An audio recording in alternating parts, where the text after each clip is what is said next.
It's part of the riding a motorcycle. But every 15,000 for a service interval, and it will be a small service and big service, small service, big. So that's really good. And on to number 5, my last point about this bike. That's amazing. It's a bit contradictory with what I said in the top 5 things I don't like, but it's partly because of the engine, like I mentioned in point number 1 in this one. It's the fun factor of this bike. Because it's so lightweight, the engine is so much torque. You can ride it around like a hooligan. It's so much fun. Like I also said in the previous video, if you are into the things of stunting or wheeling or whatever, you can perfectly do that with this bike. It will surprise you maybe, but it has so much fun potential. If you have changed the suspension to be a bit stiffer, if you have mounted nice tires on them, not like Bridgestones or anything, just Pirelli Angel GT or Michelin Road 5, something like that, or maybe even Pirelli Rossos, you can really rip this bike around on the streets. If you look at the horsepower, you wouldn't expect that, because 75 horsepower isn't that much.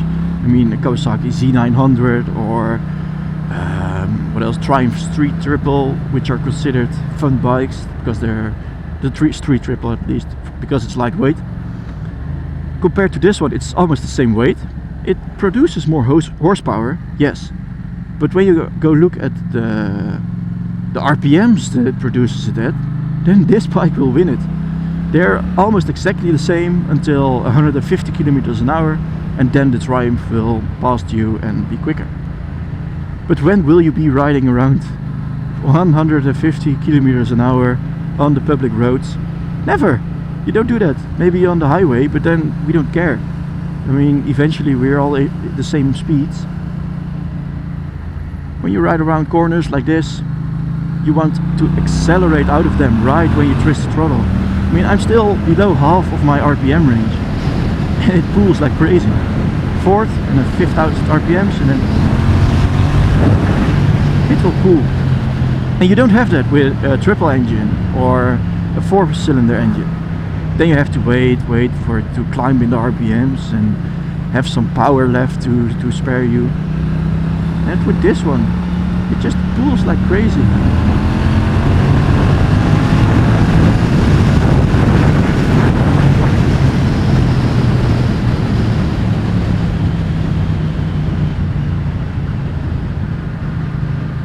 So that's one thing I like about this bike, but as I mentioned in the previous video, sometimes it can be quite annoying that the engine is so punchy in the low RPMs. They could have made it a little bit softer in the beginning, like under 4,000, that it would be calm, and after that it will show you its power. But I consider it also as a good thing, a fun factor, that it has a lot of, what do you call that? I don't know. It has a lot of energy, this engine, all the way through the rev range, and that's really nice. So if you're looking for a bike that's budget, affordable, low maintenance costs, and has a lot of fun in it, I think the Yamaha MT-07 could be considered as the best budget bike there is. I hope to compare it to a Z650 from Kawasaki one day, but for now this bike would be it. So, thank you for watching this video. I hope you agree on my 5 points. If you don't, let me know in the comment section below. And if you want to see more videos made by me, I will do reviews and such.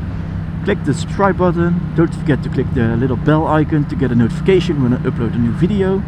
And help me get past that 100 subs, because I really want that. It's the milestone I want to achieve. So that's it for now. I'll see you next time. Bye.